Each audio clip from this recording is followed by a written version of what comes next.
Mesdames et messieurs, bienvenue dans votre émission préférée, Média Pro, l'émission qui parle de cinéma et d'audiovisuel. Ce soir, bien sûr, actualité oblige, nous allons parler de croisettes, de tapis rouge et surtout de 7e art. Bien sûr, la présence du cinéma algérien est très disputée et le débat sera justement concentré sur la participation algérienne ou étrangère dans ce festival international, la 76e édition du Festival de Cannes. Alors, messieurs, Faisal Matawi, Karim Bouaziz et Reda Hariresh, avant de commencer le débat, nous allons voir la bande-annonce d'un film franco-algérien qui a été présenté, je pense hier soir, tard à 1h du matin, n'est-ce pas, Faisal? Oui, séance de minuit. Séance de minuit, paraît-il, ça a duré jusqu'à 3h du matin. Donc, le film Omar la fraise, on va regarder la bande-annonce et on revient au débat.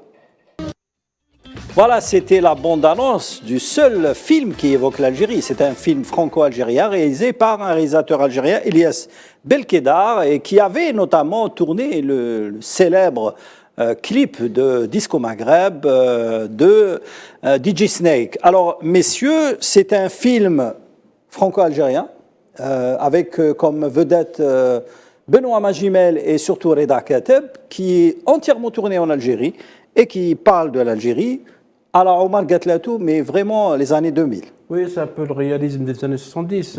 J'ai rencontré Reda Kateb lors du tournage et même Fawzi Sachi. On dit beaucoup de choses parce que Fawzi Sachi joue aussi un rôle. Oui, on va écouter justement dans ce film. Ouais. Ils m'ont dit beaucoup de bien, mais bon, on a vu la bande-annonce, on ne peut pas juger, mais on voit effectivement que ça part de l'Algérie. Apparemment, Elias Belkader, je pense que c'est son premier film. Non, c'est son deuxième film à Cannes. Il a fait long métrage, c'est son premier. Il a fait un court métrage Jour de mariage. Il a profité des décors qui a été présenté à Cannes en 2018. Oui, des décors du film Climat de France. C'est à peu près le même décor. C'est le même décor. Il a tourné dans le même décor que le clip de DJ Snake. DJ Snake. Ce n'est pas ça aussi l'Algérie ni l'Algérie, parce qu'il y a aussi de belles choses à montrer à Alger. Évidemment, on voit du choix des images qu'il y a, l'image du cliché reste toujours présente. Le film a été programmé dans la section de minuit, ça veut dire qu'il n'est pas en compétition. C'est une section réservée généralement aux films hors normes, si vous voulez, anticonformistes, qui disent autre chose. Et parce qu'il y a un peu de violence aussi dans ce film. On verra comment l'histoire est racontée, bien qu'on a vu des chameaux, on a vu des moutons qui se chamaillent. Tout ça, c'est bien sûr le cliché qui ne change pas et qui reste collant. Et on a vu aussi une musique, même si elle est belle, la musique de Mkeltoum, qui alimente la bande-annonce. Ça me rappelle un petit peu un film Bab el Web, de Merzaq Alouache avec Samina Seri. Mkeltoum, ça fait vraiment cliché oriental. Ça fait, bon, je ne sais pas pourquoi ce genre de la musique. Il y a aussi Raina Rai, qui le film sera présenté à Alger bientôt. Il sort en France dans 300 salles le 24 mai et il sera présenté d'après le coproducteur algérien Yassine Medkour de la société Deux Horloges qui a un petit peu coproduit et fait un petit peu la production en Algérie. Voilà, et l'histoire du film, pour la raconter rapidement, c'est un bandit qui s'appelle Omar Zerouki, Omar la fraise, donc le surnom. C'est ça. En regardant le film, on verra pourquoi il s'appelle Omar la fraise, parce que ça fait tout drôle, et qui échappe donc à une décision de justice en France et qui vient se réfugier en France, en Algérie plutôt.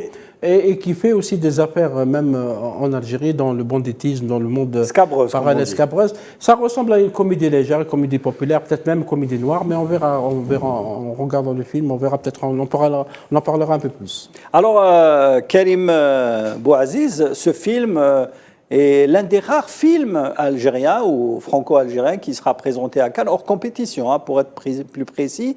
Est-ce que le cinéma algérien est présent à Cannes cette année ? D'une manière indirecte, oui. Là, il est présent à Cannes et ça nous fait même plaisir, même comme vient de le dire Faisal, c'est vrai qu'il y a des clichés parce que c'est un film qui s'adresse d'abord au public français. C'est pas un film qui s'adresse au public algérien, mais quand même... qui sera présenté au public algérien. Oui, mais de prime abord, on s'adresse à un public français, donc forcément on est obligé de jouer sur ces espèces de caricatures, le désert, les dromadaires... D'où l'utilisation de 300 salles, parce que c'est pas donné un film algérien d'avoir 300 salles. Mais je pense que quand même ça va faire plaisir aux Algériens de voir une petite représentation, même le côté un peu bravache, un peu brave, qui est montré par les deux gangsters, surtout Reda Ket, bon, joue avec les clichés, le partage, surtout l'amitié. C'est une histoire de rédemption, parce que il est, si vous voulez, il est un peu renvoyé de France.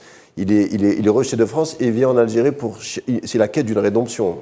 Comme vient de le dire Faisal, Omar Lafraise, à la fin du film, on va savoir pourquoi il s'appelle Omar Lafraise, donc c'est une espèce de quête. Et le cinéma algérien, il est présent aussi à Cannes avec un autre film qui est dans la quinzaine des cinéastes, le film du jeune Mouloud Ayet Liotna, qui est film en expression amazigh. Un film en amazigh.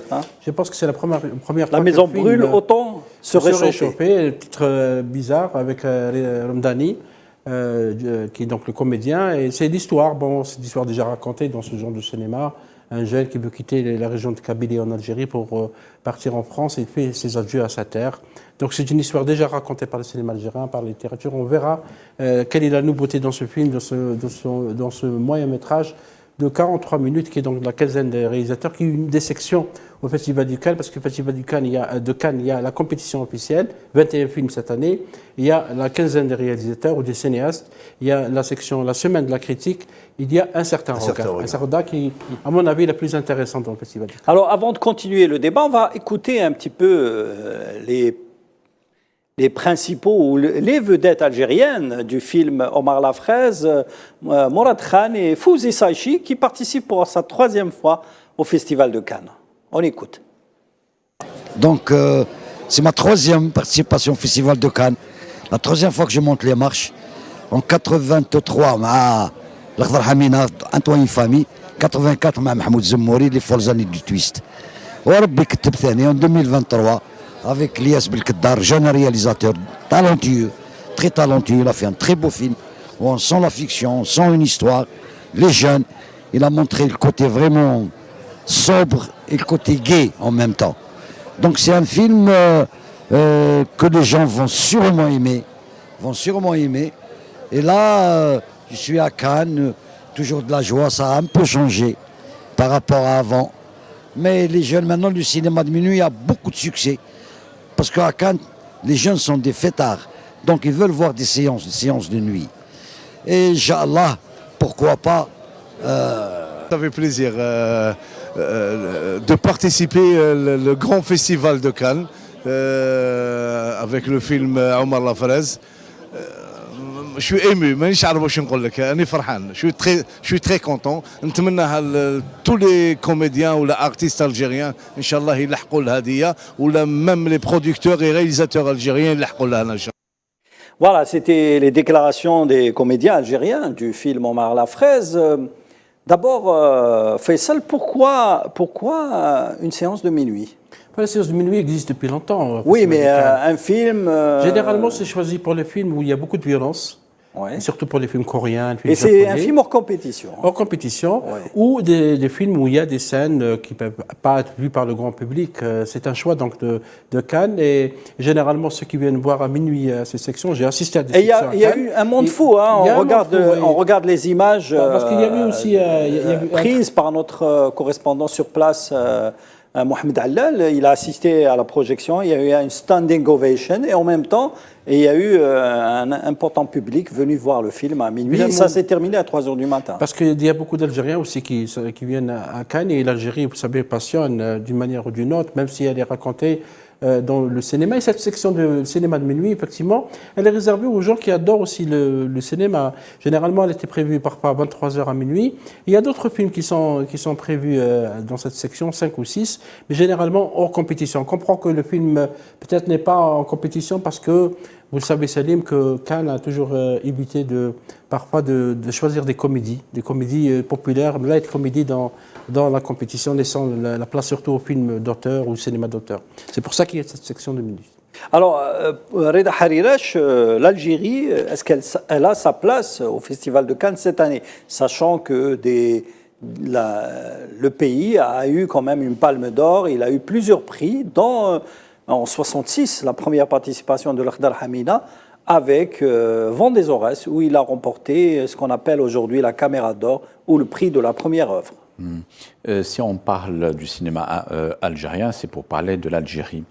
Il y a des personnes qui ont participé, des acteurs, je pense notamment à Malouane, dont les grands-parents sont originaires d'Algérie, et qui a trouvé donc le moyen d'évoquer ses souvenirs d'enfance, puisque à l'occasion d'une émission qui a été projetée sur Canal+, elle a présenté le pays de ses grands-parents, elle en a parlé longuement, et ça a été un plaisir de suivre cette émission-là, puisqu'il n'y a pas de violence, il n'y a pas de préjugés, et elle nous dit Parler essentiellement... du film de Maïwen Oui, tout à fait. Qui a fait l'ouverture du festival. Qui a fait l'ouverture du festival. Exactement. Jeanne de Berry, oui. Donc, elle a joué le rôle d'une des maîtresses du roi de France, qui a été sa dernière maîtresse. Qui était Johnny Depp. Exactement. Qui a joué le rôle de Louis XV. Et donc, elle a eu la possibilité d'évoquer les souvenirs de son enfance à travers une émission qui a été réalisée avec Canal+.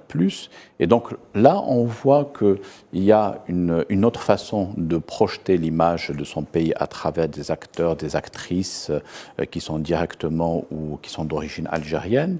Et je pense que c'est une façon aussi de promouvoir quelque part le cinéma algérien, non pas nécessairement à travers directement des films, parce que même si l'Algérie n'est pas présente en force pour cette fois-ci, mais en tout cas, l'étiquette algérienne, elle est présente aussi bien à travers ses chansons, à travers ses acteurs, ses actrices, ou à travers toutes les personnes qui ont concouru à représenter dignement leur pays. Et la montée des marches pour le film de Jeanne du Barry de Maïwen, qui raconte l'histoire d'une courtisane du roi Louis XV, qui a été ignorée. C'est un épisode qui a été ignoré dans le cinéma français parce que Jeanne du Barry a été guillotinée avec la Révolution française en 1793.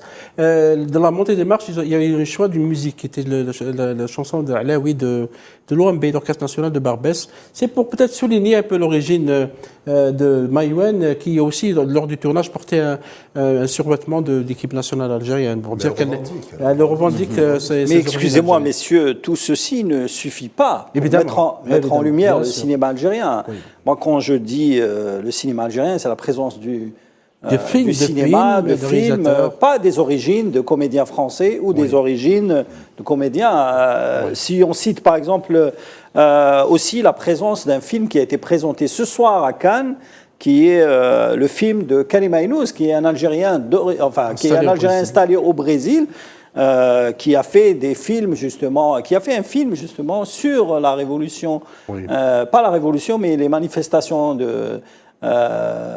algériennes pendant le Hirak, etc.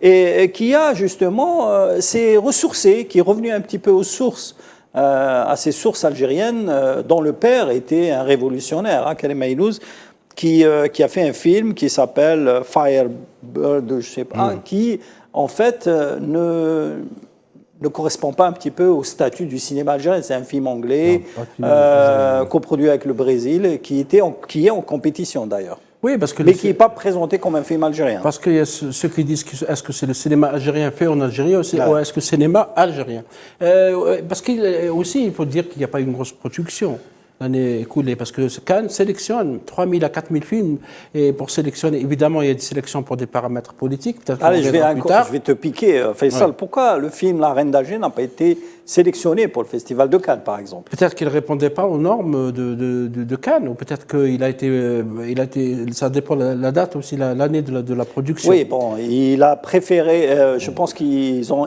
déposé le projet l'année dernière. Il est passé à Venise. Après, il a opté pour Venise. Parce que Venise, c'est toujours... Venise, c'est toujours...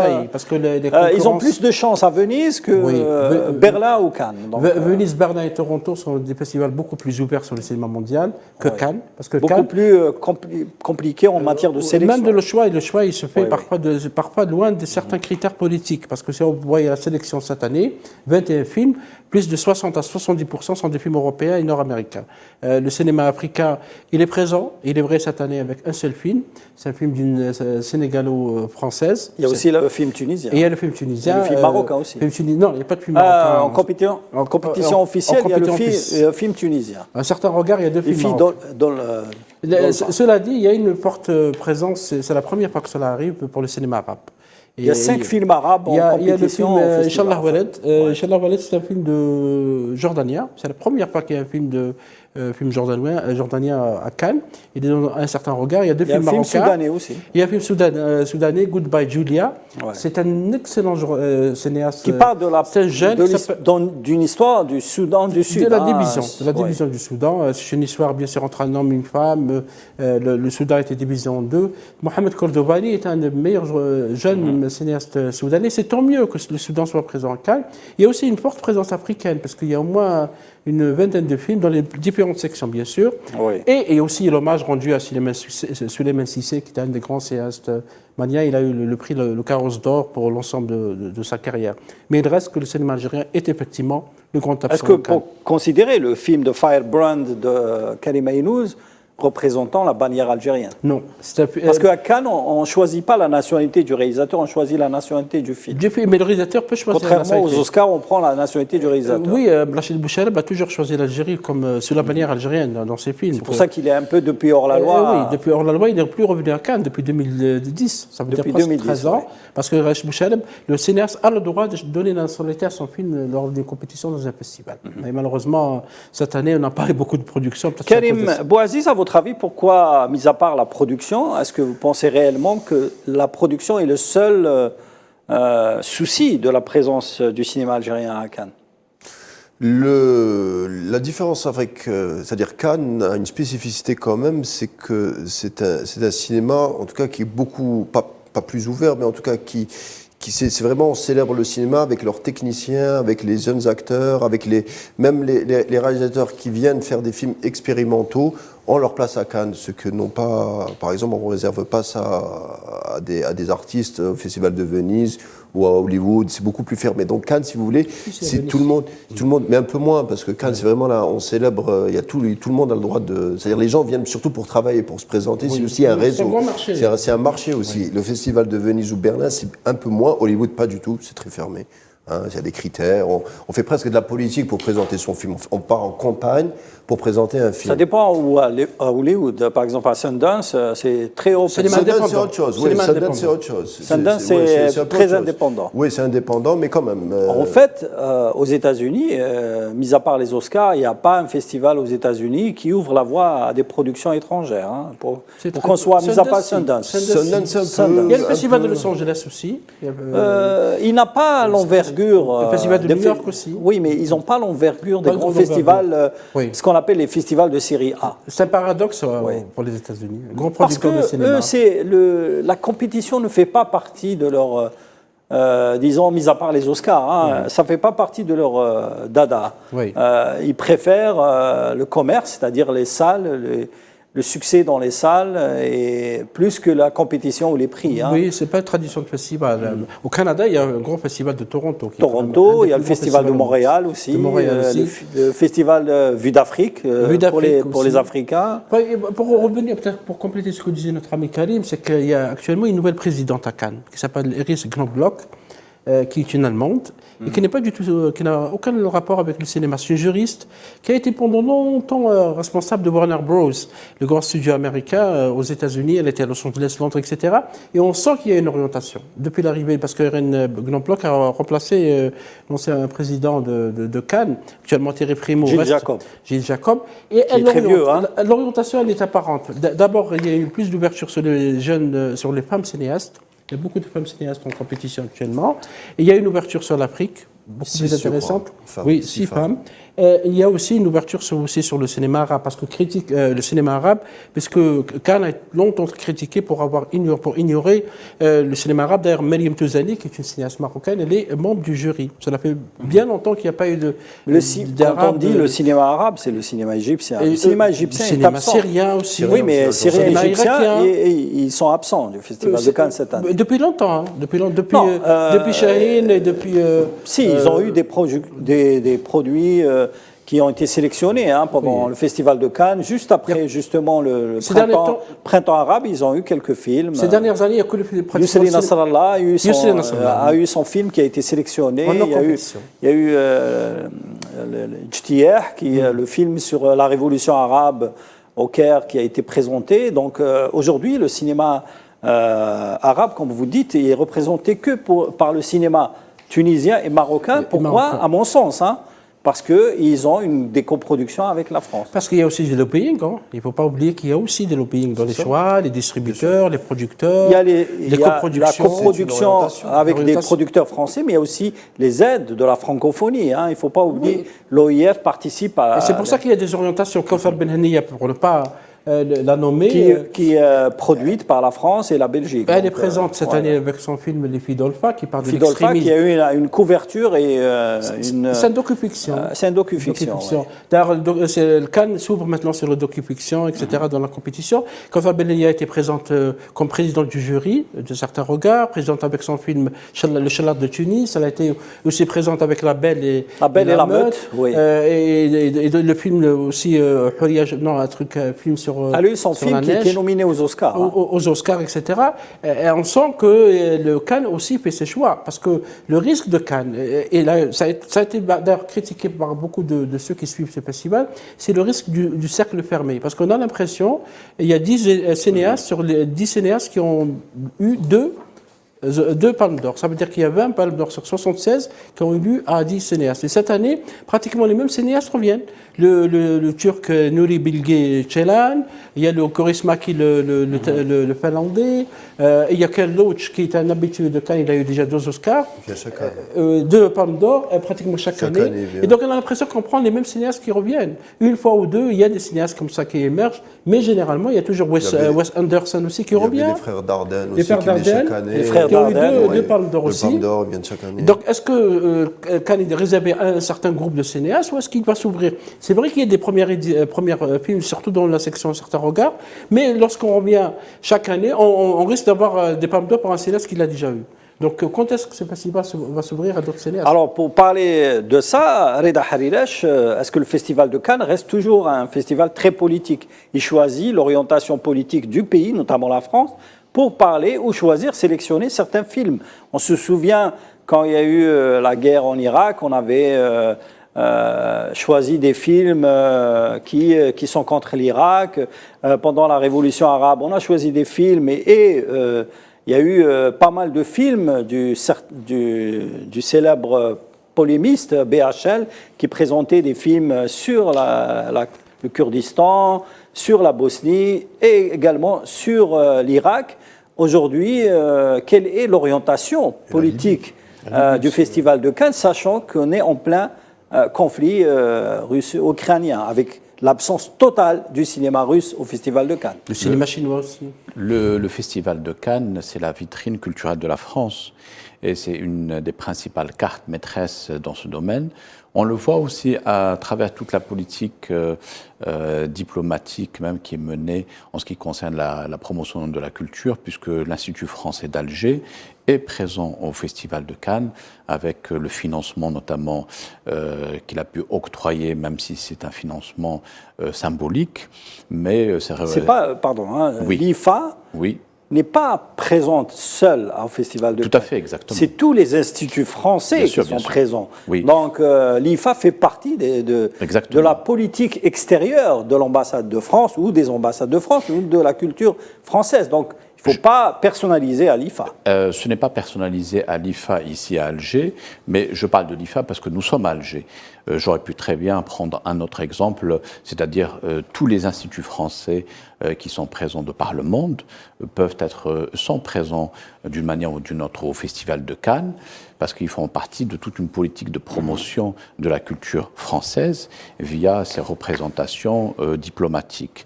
Et donc le Festival de Cannes reste quand même un phare où beaucoup de personnalités donc sont ça peut être aussi bien des acteurs voire même des politiques qui peuvent se retrouver sur place. Et ça donne aussi une certaine idée concernant l'orientation idéologique et politique du pays qui l'organise, puisque par exemple les Russes ne sont pas présents sur place, les Chinois ne sont pas présents en force, les Iraniens et également tous les pays, entre guillemets, qui sont ostracisés. Ça peut être l'Iran, un peu moins en ce qui concerne la Turquie, qui est quand même membre de l'OTAN. Mais beaucoup de pays ne sont pas présents au Festival de Cannes parce que le Festival de Cannes répond aussi à une certaine doxa diplomatique, si je puis dire. Parce que ce qui est étonnant, Karim, vous m'excusez, Robin Östlund, qui est le président du jury, qui est un Suédois, il a eu la Palme d'Or l'année passée pour son film The Triangle of Sadness, le triangle de la tristesse, qui est un film très critique sur la société de consommation, les réseaux sociaux, etc. Il a eu la Palme d'Or l'année passée et il est président du jury cette année. Sa première déclaration à l'ouverture du festival, le 16 mai, la Palme d'Or du Festival de Cannes sera politique. Maintenant, on verra qu'est-ce que ça veut dire pas politique. Est-ce que c'est dans le choix des films, dans le choix des sujets, des thématiques. Et globalement, les films choisis pour la compétition, c'est des films qui parlent de conflits de famille, de relations entre personnes, de l'absence de bonheur, de violence. C'est des thématiques déjà traitées par le cinéma. C'est déjà un festival politique parce que hier ou avant-hier, il y avait l'actrice française Catherine Deneuve qui a lu un poème d'une poétesse ukrainienne en disant qu'elle voudrait revenir à son pays. Donc déjà, c'est un festival politique. Et ce qui est marrant, c'est que le festival de Cannes, historiquement, c'est un festival qui était le pendant du festival des Oscars. Il fallait répondre aux Oscars, il fallait imposer une spécificité française pour contrer un peu les Oscars. Mais César en France. Mais même quand on voit les Américains venir à Cannes, ils sont reçus comme des rois. Par exemple, le film Indiana Jones, qui n'a rien à faire, par exemple, dans un festival dit des films intellectuels, il est présenté hors compétition. Scorsese, il est venu 2 fois. Je crois qu'il a gagné une Palme d'Or en 1976. On va regarder les images de Scorsese qui a présenté aujourd'hui une conférence de presse avec Leonardo DiCaprio. Ils sont venus présenter un film à Cannes. Et en même temps, il y a un petit peu le débat sur la restauration, l'archivage des films anciens qui étaient présentés par Martin Scorsese. Mais Martin Scorsese, ou Scorsese, comme diraient les Italiens, il a présenté un film, je pense que c'est le plus important film présenté à Cannes. Il est hors compétition. Hors compétition. On comprendra pourquoi. Le film je vais vous expliquer pourquoi. Parce que, est-ce que vous savez combien coûte la présentation, la projection d'un film, les droits en matière de droits pour le Festival de Cannes Ça se situe entre combien et combien? Combien? Alors, pour le Festival de Cannes, entre 500 000 $ à 1 million de dollars. Par exemple, des films comme le film de Martin Scorsese ou le film d'Indiana Jones, le Festival de Cannes doit payer au moins 1 million de dollars pour voir en avant-première, parce qu'il ne faut pas oublier mondial. Le film est hors compétition, parce que les Américains, ils sont quand même intelligents. Ils ne se prononcent pas pour une compétition, mais ils sont pour le Festival de Cannes. Pourquoi? Parce qu'il y a une visibilité pour le film. Oui. Une visibilité pour l'Europe, parce qu'ils s'en foutent que le film soit vu en Europe par les Américains. Ce qui les intéresse, c'est que le film ait un petit peu une visibilité en Europe et surtout en France. Aujourd'hui, tous les grands films comme Mad Max, comme Indiana Jones, comme Mission Impossible, La Guerre des Étoiles, Star Wars, ces films sont présentés justement au Festival de Cannes, hors compétition, mais avec une armada de promotion, de publicité, d'ouverture, de magazines, etc. Ça propose des campagnes politiques. Ça fait partie du soft power. Mais attention, les films qui gagnent... C'est pas du soft power, hein, c'est plus du marketing. Les États-Unis, c'est Eric Knobloch, qui est la présidente du jury, président de Cannes, a fait une conférence de presse pour dire attention, si ça continue comme ça, les Américains vont vous avaler. Parce qu'elle a annoncé une grande opération de spectacle. Il faut créer pour elle un géant européen de spectacle, parce que les Américains sont envahisseurs, entre guillemets. Mais disons qu'il y a beaucoup de films qui gagnent des prix à Cannes ne sont pas des succès commerciaux. Beaucoup de films d'art l'histoire le peut le rappeler. C'est des films d'auteur. C'est des films d'auteur et souvent, ce n'est pas un succès dans les salles. Donc, ça à se poser des questions, pourquoi? Maintenant, je voulais parler du film de Martin Scorsese, parce qu'il est important, qui s'appelle Killers of the Moon. The Moonflower, les tueurs de la fleur. Avec Leonardo DiCaprio, Robert De Niro. On a vu les images filmées par notre collègue Mohamed Allal. Mohamed Allal, qu'on salue. C'est un film qui aborde pour la première fois une histoire qui s'est passée à partir de 1918. de la tribu des Osages, Osage en anglais, dans la région d'Oklahoma, parce qu'à l'époque, au début du siècle, c'est des propriétaires terriens qui ont trouvé des puits de pétrole. Dans la première scène du film, on voit des Osages en train de danser avec le pétrole. Et bien, il y a eu beaucoup de crimes. Des centaines de personnes ont été tuées dans des conditions non encore élucidées à ce jour par la justice américaine. Et ce film permet d'évoquer cette question et de l'aborder, d'ouvrir un débat. On comprend donc pourquoi le film est en compétition, parce que s'il était en compétition, ça va ouvrir le débat sur les autres crimes commis par les autres puissances coloniales. Et le film, effectivement, contribue, ça c'est le cinéma et l'histoire, on en a déjà parlé, contribue à aborder des thèmes qui ont été oubliés par l'histoire officielle dans ce massacre. Surtout que cette année, on a découvert des corps au Canada, dans les plaines du Canada, sur des Indiens. Donc Scorsese, d'une certaine manière, fait un clin d'œil à l'actualité. Il ne faut pas oublier que Scorsese fait partie des cinéastes d'Hollywood, l'un des plus indépendants. Indépendant au major, donc il n'obéit pas un petit peu aux grosses multinationales hollywoodiennes. Il a été critiqué pour le film Kings of New York. Oui, tout à fait. Pourquoi ? Parce qu'il a montré comment les États-Unis sont nés dans la violence. Entre Italiens, guerre entre Italiens et Irlandais. C'était de la violence. C'était un pays qui est né dans la violence. Avec Daniel Day-Lewis. Qui a expliqué pourquoi ce pays exporte la violence à travers les guerres. Et il a été critiqué pour ça, parce que la scène finale, je pense, du film, on voit la neige complètement rouge. On se rappelle, le film a été fait pendant l'invasion, les bombardements en Irak, la deuxième guerre du Golfe. Il y a toujours un lien avec la politique, mais en biais. C'est un scénario très politique. Très politique, oui, bien sûr. Alors, si vous permettez, je voudrais revenir un petit peu au cinéma algérien. L'un des points noirs un petit peu de la présence algérienne à Cannes, c'est l'absence d'un stand du cinéma algérien.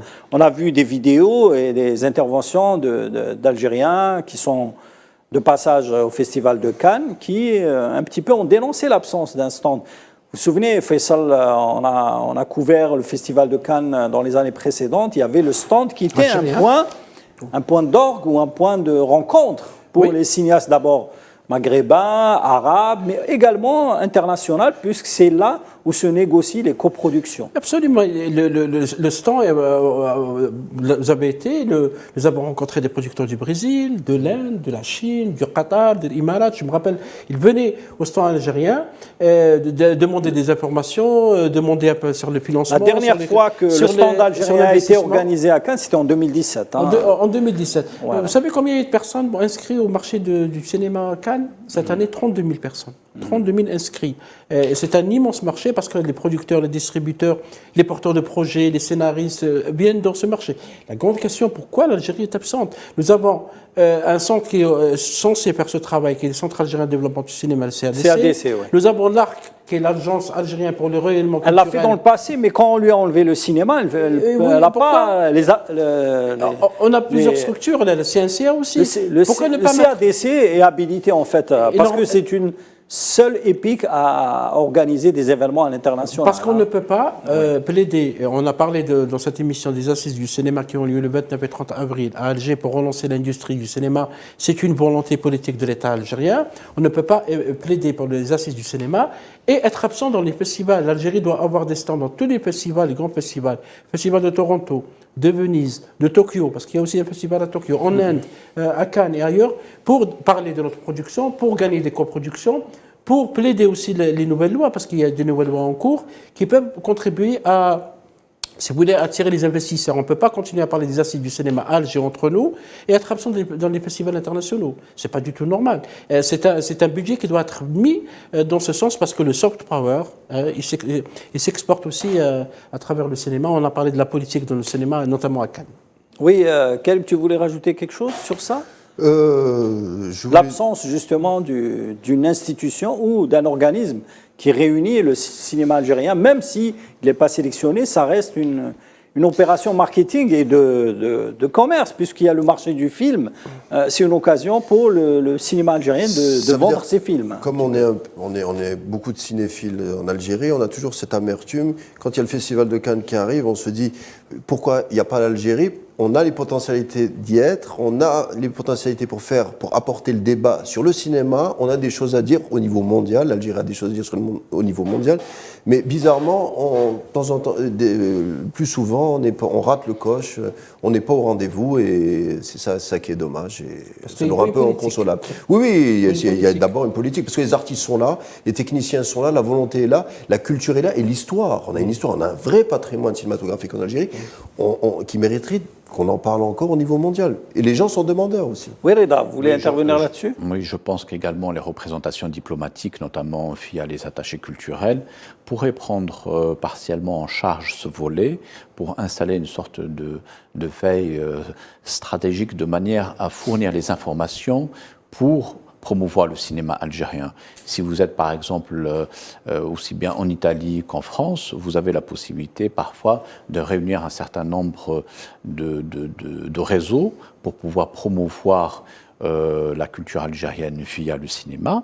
Ça peut se faire via les activités diplomatiques de n'importe quel attaché culturel, qui peut par exemple de temps à autre organiser par exemple des rencontres de manière à ce que les acteurs algériens et internationaux puissent de temps à autre entamer des contacts pour encourager ce cinéma. C'est une possibilité, entre autres. Voilà. Vous savez, messieurs, moi, je voudrais exprimer un petit peu mon avis là-dessus, en tant qu'ancien responsable d'une structure cinématographique. Déjà, le fait d'avoir une palme d'or à Cannes, normalement, on doit être présent chaque année avec un stand à la Croisette. Bien sûr. Avec une belle photo de l'Akhdar Hamina portant la palme d'or. Parce qu'il y a beaucoup de pays présents sur la Croisette et qui n'ont jamais eu de prix, sans citer les pays, bien sûr. Mais dans ce qu'on appelle le village africain, parce qu'il faut préciser. Il y a un village africain. Il y a ce qu'on appelle le village africain, c'est une allée où il y a plusieurs stands de pays qui ne sont pas des grands producteurs de films, dans, par exemple, la Jordanie, le Maroc, la Tunisie, etc., qui produisent 10 à 5 films par an et qui restent un petit peu présents sur la Croisette chaque année. Il y a eu une vidéo qui a circulé de notre ami Raouf venu de Mostaganem qui organise le festival de Rélizen, le festival du court-métrage de Rélizen qui est à Cannes et qui a montré un petit peu l'image du stand tunisien. Moi, je me souviens que le festival de Carthage qui a été annoncé à la Croisette dans le stand tunisien qui était à côté du stand algérien, je ne sais pas si tu étais avec nous, Faisal. Eh ben, c'est l'Algérie qui a offert sa terrasse et un petit peu son espace pour partager cette manifestation d'annonce du festival de Carthage à la Croisette. Aujourd'hui, c'est dommage. Je me souviens, en 2018, on n'avait pas organisé la location. Parce qu'il faut préciser qu'avoir un stand à Cannes, c'est avant tout une opération commerciale. Oui, c'est louer un stand, payer à l'avance, payer à l'avance. Et cette opération était prise en charge dans le passé par l'ARC, qui s'occupait très bien de cette opération. Ils avaient un opérateur algérien qui payait en euros la location à l'avance. Et puis, il y a eu le CADC qui a pris pendant une année cette opération et qui a échoué par la suite d'organiser cette opération. Et je me souviens en 2019, quand j'étais directeur de la Cinémathèque, la ministre de l'époque, Mme Erdassi, devait nous envoyer au Festival de Cannes. On était 3 directeurs, le directeur du CADC, du CAC, la Cinémathèque, et du CNCA, on devait aller représenter l'Algérie parce qu'il y avait un film algérien sélectionné à Cannes. Et bien, finalement, on n'a pas été tout simplement. Elle a estimé, et c'est son droit, le fait qu'on n'a pas de stand, ça ne fait pas sérieux que 3 directeurs d'institutions du cinéma algérien se baladent sur la Croisette sans qu'ils aient un espace où discuter, débattre et surtout coordonner une coproduction algéro-étrangère. Voilà. C'est juste pour vous dire que cette volonté politique de placer l'Algérie à la Croisette, c'est avant tout être présent, le fait que d'avoir une palme d'or, on est aujourd'hui le seul pays africain et arabe à obtenir une palme d'or au Festival de Cannes jusqu'à aujourd'hui, depuis 75 ans. Oui, Salim, le palme d'or de Khater Hamina en 75, la chronique des années presse, est la seule obtenue par le continent africain. Et je vais citer deux exemples, Salim, pour aller dans votre sens, et j'espère que c'est la dernière fois que l'Algérie soit absente à Cannes et dans d'autres festivals, parce que maintenant il y a une volonté du chef de l'État justement, j'allais en parler. De développer l'industrie cinématographique. Et le Cannes, ça fait partie justement. Ça fait partie de cette politique, ça fait partie de l'image de l'Algérie. Parce que l'Algérie, on peut défendre ses couleurs dans les matchs de football, dans les compétitions sportives internationales, dans les compétitions scientifiques dans les universités, mais également dans le cinéma et dans la culture. Il y a deux pays. Moi-même, j'ai visité un peu le stand de l'autorité jordanienne royale du cinéma, qui occupe un grand stand à l'intérieur du marché du film à Cannes. Cette autorité assiste depuis plusieurs années. Cette année, ils ont eu un résultat. Le résultat est que le grand réalisateur Ridley Scott, qui a révolutionné le cinéma, Alien, Gladiateur, etc., sera présent au prochain festival d'Amman, en Jordanie. C'est normal, c'est là que s'organise. Pour animer des masterclass. Ridley Scott à Amman. L'Algérie a tous les moyens de ramener le plus grand cinéaste au monde et ils sont déjà venus par le passé. Deuxième exemple, c'est le Nigeria. Le Nigeria est un grand producteur de cinéma en Afrique. Le Nigeria, reste le plus grand producteur de films en Afrique. Et qui vient en force, notamment avec ses délégations de journalistes. Suivez les conférences de presse des films. Sans oublier les stands des Émirats et de l'Arabie Saoudite. De Qatar aussi. De Qatar, oui. Je me souviens. L'Institut de Doha qui finance aussi des films. Ils viennent publier d'ailleurs la liste des films. Il y a la cinéaste franco-algérienne Sofia Djama qui va avoir aussi un soutien. Et donc c'est pour ça que je suis tout à fait d'accord. Il n'est pas normal que l'Algérie, qui défend très bien sa diplomatie à l'ONU et dans les plus grandes organisations internationales, soit absente dans cet espace. L'espace culturel est un espace important. Notre présence est importante. Ce n'est pas une question de budget ou de frais de mission, etc. Non, c'est une question d'un choix d'État, d'un choix d'une politique étrangère. Et j'espère que les institutions en charge du cinéma vont penser à ça et réfléchir à être présents à travers une délégation de journalistes, de producteurs, de cinéastes, de jeunes cinéastes, pourquoi pas, d'étudiants au cinéma, pour essayer qu'il y ait, pour qu'on connaisse un peu ce qui se passe dans le monde, pour qu'il y ait aussi des occasions. L'Algérie aussi est une grande destination touristique. J'ai vu le stand de Qatar et du Maroc et de la Tunisie. J'ai vu comment ils font la promotion du tourisme à travers les produits. Mais c'est une occasion aussi de vendre leurs films. Il y a une présentation de DVD pour les bandes annonces des films, des catalogues et tout ça. C'est une occasion inespérée. Des contrats de formation aussi. Des contrats de coprod. Je ne sais pas, vous étiez avec nous, vous avez assisté à des discussions de coproduction. Il y a des coproductions qui se sont faites. Qui naissent à Cannes. Beaucoup de produits sont nés à Cannes. C'est dommage qu'on rate cette occasion. Cannes, c'est fait pour ça. Il y a un espace aussi de rencontre. C'est d'abord un espace de rencontre. Il n'y a pas que les films, les séances où les gens se rencontrent. C'est une messe mondiale où des producteurs du monde entier avec des réalisateurs, des jeunes réalisateurs se rencontrent, parlent de cinéma. On fait parler de cinéma, on donne la chance à tout le monde. C'est ça ils ont réussi à créer ça. Oui. Mais par exemple, les films nigériens, pourquoi ils marchent? Parce que c'est des films aussi qui sont beaucoup exportés malgré tout. Voilà, l'Algérie. Oui, surtout l'Algérie n'exporte quasiment pas. Elle n'exporte pas son produit cinématographique. Donc, si vous voulez... Ils ont participé une fois au marché du film avec le CADC et ils n'ont vendu qu'un seul film. C'était le film palestinien coproduit avec l'Algérie. Si vous voulez, les décisionnaires, il faut comprendre un peu leur logique. Ils ne voient pas l'intérêt d'être présent parce qu'ils n'exportent pas beaucoup. Il y a aussi une valeur commerciale, une valeur marchande. Le Nigeria exporte beaucoup, donc ils gagnent beaucoup d'argent avec leurs producteurs locaux. L'Inde aussi. C'est un choix de diplomatie culturelle. Oui, bien entendu. Je suis d'accord, mais si vous voulez, pour l'instant, il n'y a pas une vision. Donc, si vous voulez, parce que la logique de partage profit, peut-être on l'oublie, même si c'est une démarche commerciale. Mais le fait d'être présent, de dire qu'il y a des possibilités de tourner en Algérie, parce que maintenant les studios sont également c'est devenu une grande marchandise. Mais le débat de fond... les pays voisins, la Tunisie et le Maroc, gagnent beaucoup de dollars. Parce que le débat de fond, c'est que le cinéma est libéralisé. Il faut le libéraliser, il faut le donner aux professionnels, aux artistes qui connaissent le cinéma. Merci messieurs, merci Faisal pour ce débat assez houleux sur la présence du cinéma algérien à Cannes. Merci Reda.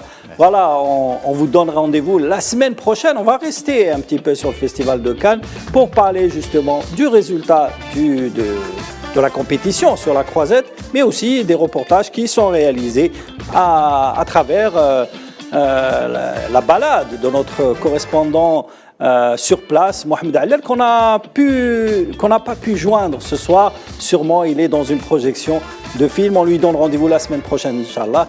Alors, merci d'être resté branché sur Al 24 News. On vous donne rendez-vous la semaine prochaine. Au revoir.